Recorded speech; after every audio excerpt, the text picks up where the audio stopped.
Hey everyone, welcome back to Metal Mondays with Maiden. This week we're going to show 5 releases. We have 5 here of Iron Maiden. So we'll do a deep dive, a syllabus, into some of my Iron Maiden cassettes that I have, show you some of the variations, and we'll talk about Made in Japan, the self-titled one, so Iron Maiden, Killers, Number the Beast, and Peace of Mind. So we'll go over those. So there's 4 studio ones and a live one, a live EP. So we'll talk about those tonight. So thanks everyone for tuning in. Without further ado, let's get started. Okay, so first up we have Iron Maiden's self-titled debut album, Iron Maiden. Features songs like Prowler, Remember Tomorrow, Phantom of the Opera, which is Killer, Transylvania, Charlotte the Harlot, and of course the live staple, Iron Maiden. So this is the Canadian first printing. The SDRs in Canada were considered the first printings. Let's see here. They also featured the Harvest EMI label. So that's the Iron Maiden self-titled record. It was recorded in '79. At Kingsway, London, and released in 1980 in April. It's the only recording to feature one of the original guitar players, Dennis Stratton, before he was replaced by Adrian Smith.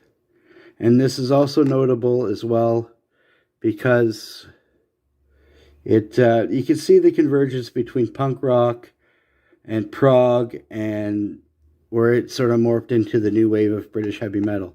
So this is a very cool classic record of Iron Maiden, complete with tons of live songs. So there's the back of this one, and this is the reissue that came out later. You can see it has a different cover, also has a barcode. And the North American release of this actually had Sanctuary on the B-side, where the original EMI recording from Europe did not have that on there. So that's what's notable about this one. Again, black clamshell case, black shell cassette. So that's Iron Maiden's self-titled debut. Next up, we have Iron Maiden Japan.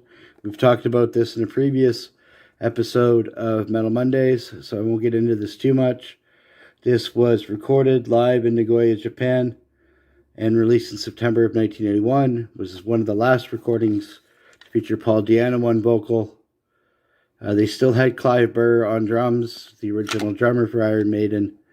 This is an original Canadian printing. The case is pretty beat up. As you can tell, it's quite scratched. Has the original capital shell there, black shell, black clamshell, black cassette tape.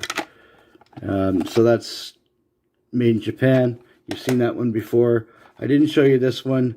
This is a later Canadian reissue. Let's see, zoom in here. And this also is a black shell. Don't you love this? Did anybody else do this? Let me know in the chat if you used to put Scotch tape on your cassette so it wouldn't rub out the printing. I did not do this. I got this like this, but it's a hard one to find, so it's a filler till I get a better copy. So that's Iron Maiden Japan. And this was not mentioned in the last video. This was a spoof on Deep Purple's Made in Japan. Actually, they changed the name of that. So shout out to Deep Purple and Deep Purple fans. So next up we have Killers. Killers was the last album to feature Paul Di'Anno on vocal. So I'll show you this one, and then we'll show you the rest of them. This is a France Marconi EMI copy. This is a first printing. It is pretty rough, as you can tell. The print's all worn off, but it is a first printing, so it is pretty beat. But it's cool to have, because again, it's the first printing out of Europe. I don't have this one. And so yeah, let's talk about Killers a minute. So, last album to feature Paul Di'Anno on vocals.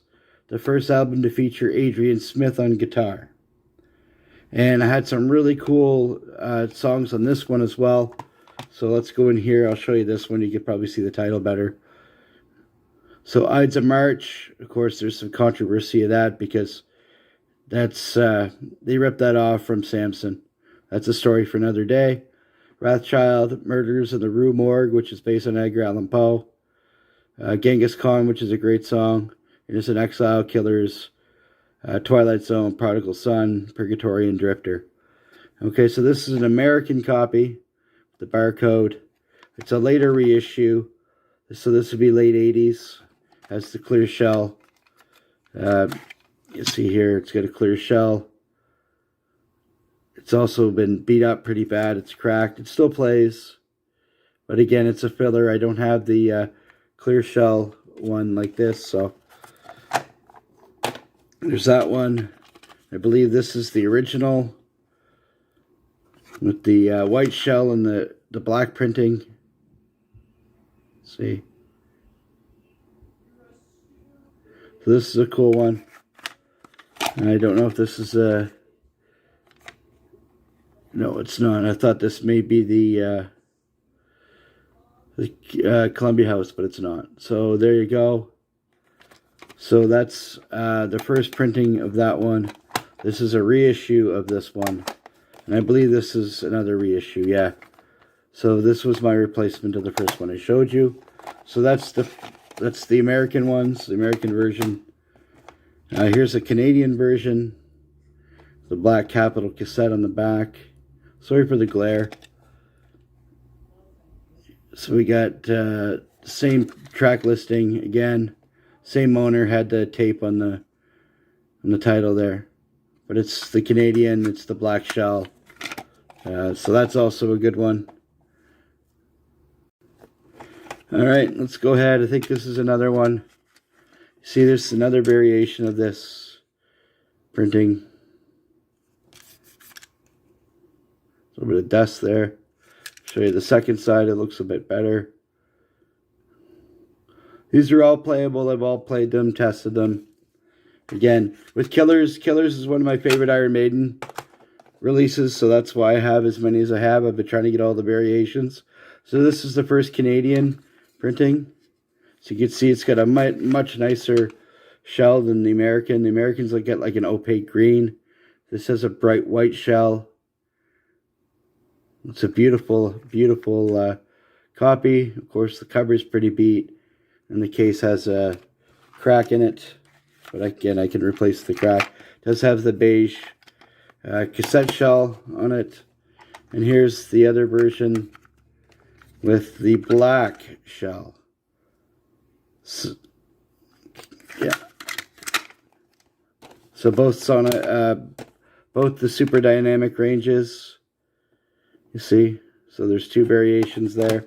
So that's those. That's Killers, and it's subtitled in Japan.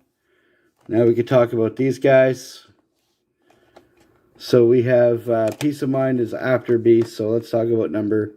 This is the first album to feature Bruce Dickinson on vocal, and it is the last recording to feature Clive Burr on drums. He was later replaced by Nico McBrain, which we will talk about in this one here.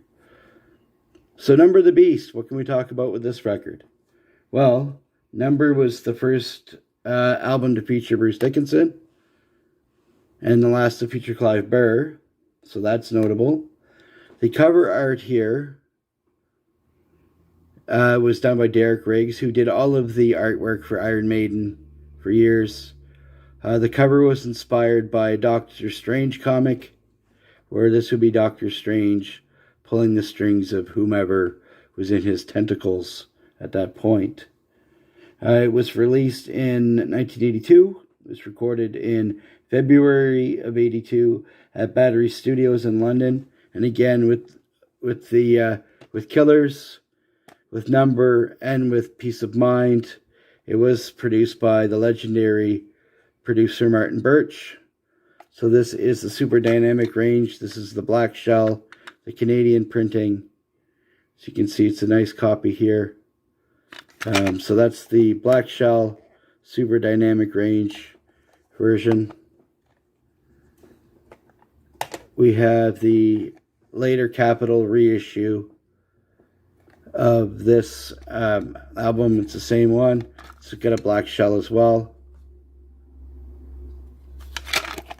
So that's the reissue, the Canadian.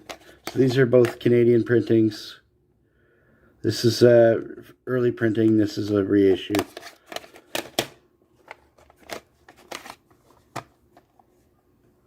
And this is another one here. This is an American printing with the barcode. It has the white shell with the green printing. So this is an early printing of Number of the Beast and the American printing. Has the Harvest label, Harvest EMI, not the Capitol label. And here's a later reissue with the clear shell again, late 80s, early 90s reissue. This album was reissued 3 times. So that's a number.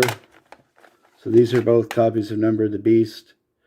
You'll notice as well as this has a darker hue of a color.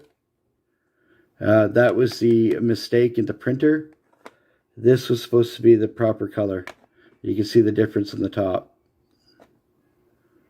So it was corrected for the later printings. The earlier printings had the blue around the Iron Maiden logo. A lot of people don't know that. But last but not least, one of my favorite records from Iron Maiden. This is Peace of Mind. So we'll show you the first one. This is notable because it features the ex-Streetwalkers drummer Nico McBrain, who's been the Iron Maiden drummer ever since 1983. And again, in my opinion, really elevated the musicianship of that band. So this featured Bruce Dickinson on vocal as well. Again, we're past the Paul Di'Anno era. This is another early American printing with the white shell and the green lettering. So that's the American one. I don't have the American black shell yet. I've been trying to get it, but these are getting pricey. People are collecting these now, so they're getting tricky to find. Here's an early Canadian printing. Again, the super dynamic ranges were the early 80s printings of Iron Maiden cassettes, and they were actually mastered differently. See your Capitol SDR. This is a black one. And again, it doesn't have the tape on the label, which is good. So it wasn't from the same guy I got the other one from. And this one is cool as well. This is different. As you can tell, it's got a different cover. It doesn't say super dynamic on it. It is a black shell as well. Different printing. The printing's a smaller font. It says CRC. So that's a Columbia House cassette. And it's got the screw down shell, which is kind of neat. You don't see those very often anymore. Not very many of them survived, even though we all got them for a penny. So that's the first 4 studio records and then the live recording of Made in Japan. So that's my first syllabus of my Iron Maiden collection of cassettes. As you can tell by the background, we have much more. So next week we may do another piece of this pie. And I thank you all for hanging out with me and watching. Thanks again. I appreciate you. Check us out on Sunday nights at 10:30 Eastern. We do some sports card stuff. We do a lot of messing around. I appreciate everybody for watching. Like, comment, subscribe down below. See you later.